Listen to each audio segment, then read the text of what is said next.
अपने अहंकार को पूरी तरह और सदा के लिए मिटाने का सबसे तेज और सबसे खतरनाक ढंग क्या है? रिचर्ड एरिक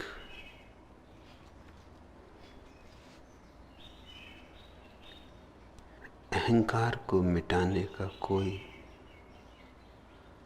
ढंग ही नहीं, न धीमा, न तेज, न सरल, न कठिन, न आसान, न खतरनाक। अहंकार हो तो मिटाया जा सकता है, अहंकार है ही नहीं। इसलिए जो मिटाने चलेगा वो और भी बना लेगा। मिटाने की कोशिश में ही अहंकार निर्मित होता है। इसीलिए तथाकथित संतों महात्माओं में जैसा अहंकार पाया जाता है वैसा साधारण जनों में नहीं पाया जाता है। साधारण जन का अहंकार भी साधारण होता है। जो अपने को पवित्र मानते उनका अहंकार भी उतना ही पवित्र हो गया। और पवित्र अहंकार ऐसा ही है जैसा पवित्र जहर, शुद्ध जहर, बिना मिलावट का खालिस जहर। मिटाने की चेष्टा अज्ञानपूर्ण है। तुम्हारा प्रश्न भी विचारणीय है। शायद तुमने सोचा भी ना हो कि तुमने क्या पूछा है। तुम कहते हो अपने अहंकार को, जैसे कि अहंकार के अतिरिक्त भी तुम्हारा कोई अपनापन है। अहंकार ही तो इस बात की भ्रांति है कि मैं हूं, मेरा है। हम भ्रांतियों पर भ्रांतियां खड़ी कर देते। अहंकार भी मेरा, इसका अर्थ हुआ एक अहंकार की जगह अब दो अहंकार खड़े हो गए। अहंकार के पीछे एक अहंकार और आ गया। यूं चलोगे तो कतार लग जाएगी अंतहीन। पूछा है तुमने अपने अहंकार को, फिर पूछने में भी बहुत अहंकार है। पूरी तरह कम से राजी ना होगे, थोड़े बहुत से राजी ना होगे। पूर्ण रूपेण अहंकार पूर्णतावादी होता है। अहंकार के भीतर पूर्णता का रोग होता है। हर काम पूर्ण होना चाहिए। जितना पूर्ण हो उतना अहंकार को प्राण मिलता है। शून्य हो तो अहंकार की मृत्यु हो जाती है। पूर्ण हो तो अहंकार को बल आ जाता है, पोषण मिलता है, भोजन मिलता है, प्राण प्रतिष्ठा होती। तुम कहते अपने अहंकार को पूरी तरह और सदा के लिए। इन एक एक शब्दों के पीछे अहंकार स्पष्ट खड़ा है। सदा के लिए,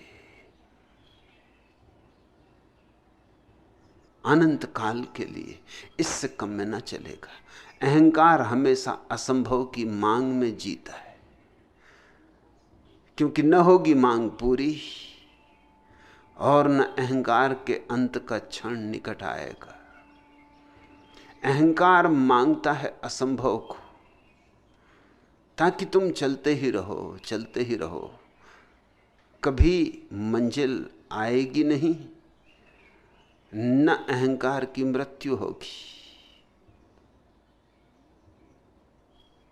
सदा के लिए कहते हो। अहंकार को मिटाने का सबसे तेज, वहां भी तुम पीछे नहीं रहना चाहते कि कोई और तुमसे आगे निकल जाए, कि कोई तुमसे भी तेजी से अहंकार को समाप्त कर दे। तुम सबसे तेज विधि चाहते हो, ढंग चाहते हो। इतने से भी अहंकार मानता नहीं। सबसे खतरनाक ढंग भी होना चाहिए। अहंकार हमेशा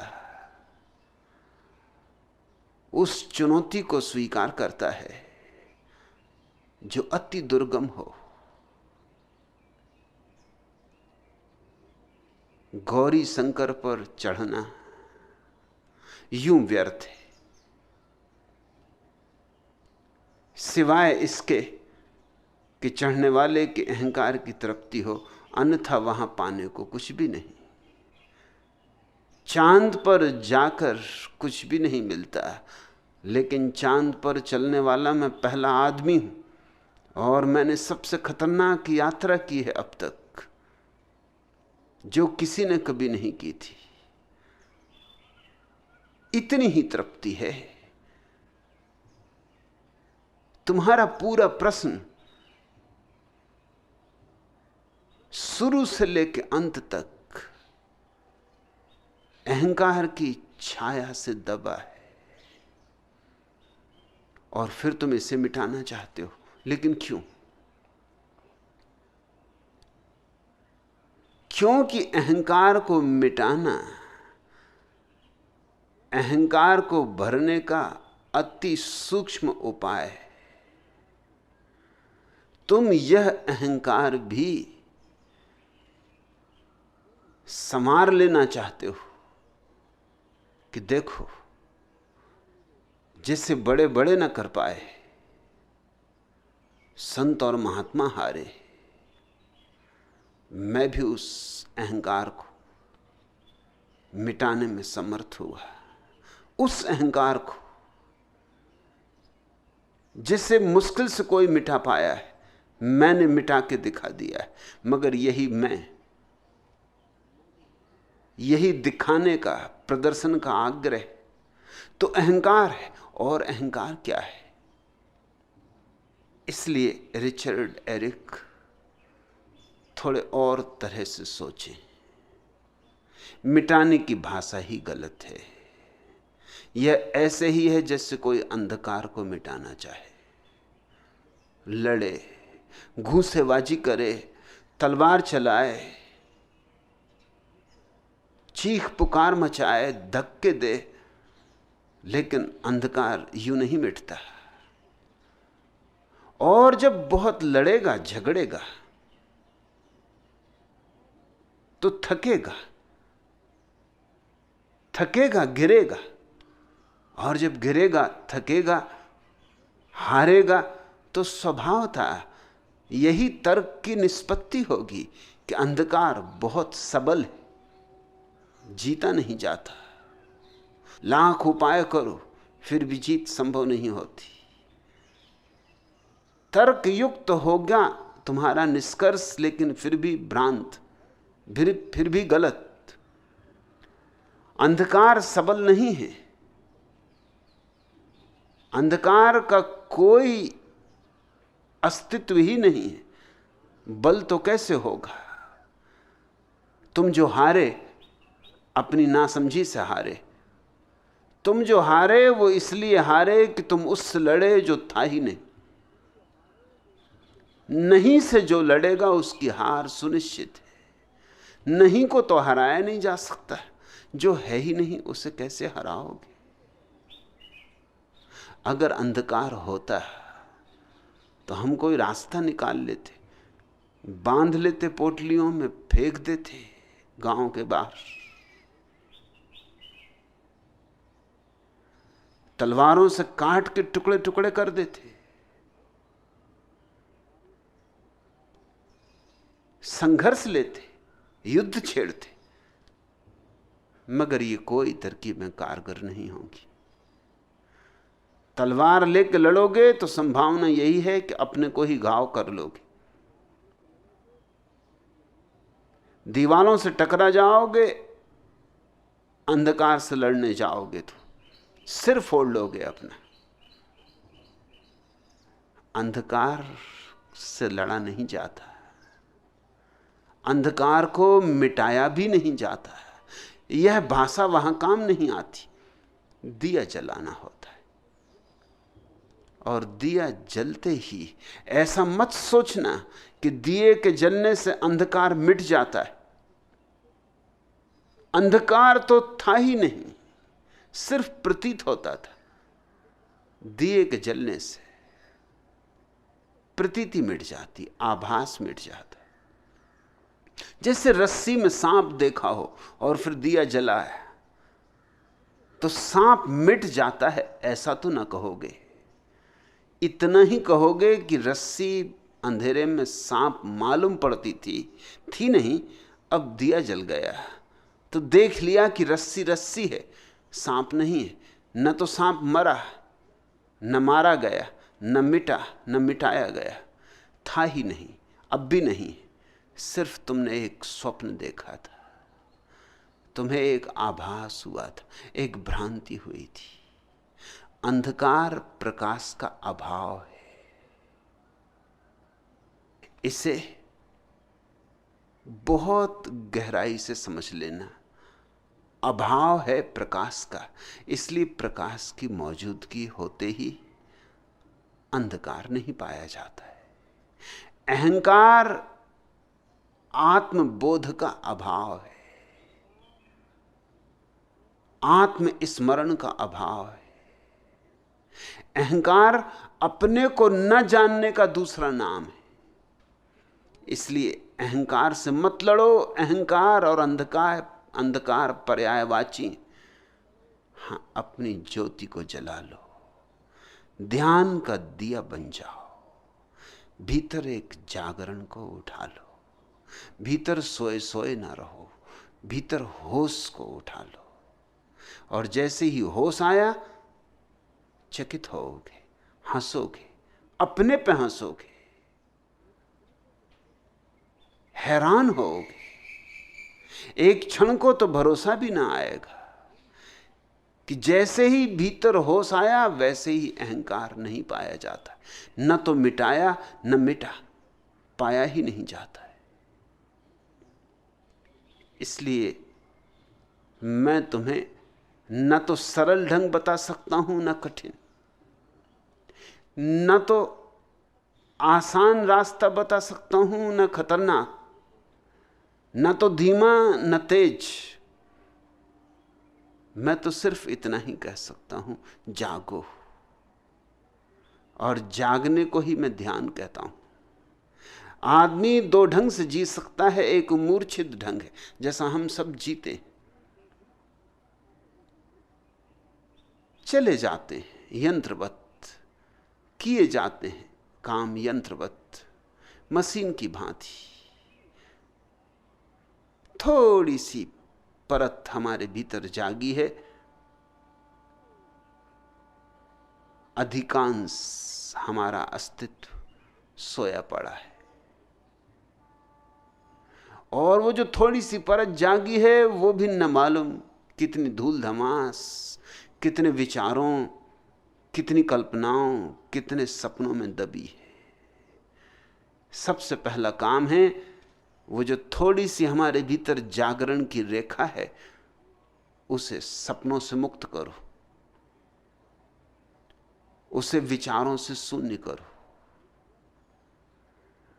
उसे साफ करो, निखारो, धो, पखारो। और जैसे ही वह शुद्ध होगी, वैसे ही तुम्हारे हाथ में कीमिया लग जाएगी, राज लग जाएगा, कुंजी मिल जाएगी। फिर जो तुमने उस थोड़ी सी परत के साथ किया है, वही तुम्हें उसके नीचे की परत के साथ करना है। फिर और नीचे की परत, फिर और नीचे की परत। धीरे धीरे तुम्हारा अंतर जगत पूरा का पूरा आलोक से, आभा से मंडित हो जाएगा। एक ऐसी घड़ी आती है जब भीतर आलोक होता है, और जहां आलोक हुआ भीतर, अंधकार नहीं पाया जाता है। अंधकार नहीं अर्थात अहंकार नहीं। पुरानी कहानी है कि अंधकार ने परमात्मा से प्रार्थना की थी कि तुम्हारा सूरज क्यों मेरे पीछे हाथ धोकर पड़ा है। रात विश्राम भी नहीं कर पाता हूं कि सुबह से आके झकझोर देता है, फिर दिन भर भगाता है, थका मारता है। मैंने इसका कुछ कभी बिगाड़ा नहीं। याद भी नहीं आता कि इससे मेरा कभी मिलना भी हुआ, कभी आमना सामना नहीं हुआ। मुझे कुछ लेना देना नहीं, लेकिन यह कैसा अन्याय हो रहा है। यह अन्याय अब रोका जाना चाहिए। हर चीज की एक सीमा होती, बर्दाश्त की भी मेरी सीमा है। बात परमात्मा को भी जची। सूरज को बुलवाया, सूरज से कहा कि क्यों तू अंधेरे के पीछे पड़ा है, क्या उसने तेरा बिगाड़ा। सूरज ने कहा, अंधेरा, मेरी तो कोई मुलाकात नहीं। ये तो शब्द भी मैं पहली दफे सुन रहा हूं। अंधेरा कहां है, मैंने कभी देखा नहीं। और अगर उसको कोई शिकायत है मुझसे, अगर जाने अनजाने मुझसे कोई भूल हुई हो, तो उसे मेरे सामने मौजूद करो। यह कैसा न्याय है कि जिसने शिकायत की है वो सामने मौजूद नहीं, वो मेरे सामने शिकायत करे। मैं जरा उसका चेहरा तो देखूं, मैं जरा उसे पहचान तो लूं। कौन है शिकायत करने वाला? और कहते हैं इस बात को बीते भी अरबों खरबों वर्ष हो गए। परमात्मा बहुत कोशिश करने में लगा है कि अंधकार को सूरज के सामने मौजूद करे। अंधकार जब आता है तब सूरज नहीं आता, ही तब है जब सूरज नहीं होता। और जब सूरज होता है तो अंधकार आता नहीं। और जब तक दोनों सामने मौजूद न हो, परमात्मा फैसला भी कैसे थे। ऐसे तो हम सुनते हैं कि परमात्मा के लिए कुछ भी असंभव नहीं, लेकिन यह कहानी बताती है कि यह बात असंभव है। परमात्मा भी चाहे तो अंधकार को, सूरज को साथ साथ खड़ा नहीं कर सकता, आमने सामने खड़ा नहीं कर सकता। सूरज होगा तो अंधकार नहीं हो सकता। और अगर अंधकार को सामने खड़ा करना है तो सूरज को निमंत्रण नहीं देना होगा। सूरज को दरवाजे के बाहर ही रोक रखना होगा। द्वार, दरवाजे, खिड़कियां सब बंद कर देनी होंगी, रंध्र बंद कर देने होंगे। कहीं से किरण भी आ गई तो अंधेरा भाग खड़ा होगा। मेरे जीवन दृष्टिकोण में अहंकार को न तो मिटाना है, न गिराना है, न जीतना है, सिर्फ समझना है। सिर्फ जागकर साक्षी भाव से अहंकार को देखना है, और तब चमत्कारों का चमत्कार घटित होता है। इधर तुमने देखा, उधर अहंकार नहीं। इधर तुम्हारी आंख खुली, उधर अहंकार समाप्त। समाप्त भी मैं कह रहा हूं मजबूरी में, क्योंकि भाषा उपयोग करनी पड़ती। अन्यथा समाप्त कहना भी उचित नहीं, क्योंकि था ही नहीं, कभी नहीं था। अहंकार से लेकिन लोग लड़ने की बात सिखाते रहे। रिचर्ड एरिक ने जो पूछा है वो इसीलिए पूछा है क्योंकि सारे धर्म शास्त्र और तथाकथित धार्मिक गुरु और संत और महात्मा यही समझाते रहे लोगों से कि लड़ो अहंकार से, मारो अहंकार को, दबा दो, इसकी छाती पे बैठ जाओ, इसको जीतना होगा, विजेता बनो। और यही कार्य जारी रहा है सदियों से, और परिणाम हमारे सामने है। किसी को धन का अहंकार है, किसी को पद का अहंकार है, किसी को प्रतिष्ठा का, किसी को ज्ञान का, किसी को तप का, और किसी को यहां तक भी निरअहंकारी होने का कि मैं तो निरअहंकारी हूं, मैं तो कुछ भी नहीं हूं। मगर अगर जरा कुरेदोगे तो पाओगे कि वहां भी अहंकार उसी तरह मौजूद है जिस तरह राख के भीतर अंगारा दमकता हो। राख के कारण धोखे में मत आ जाना।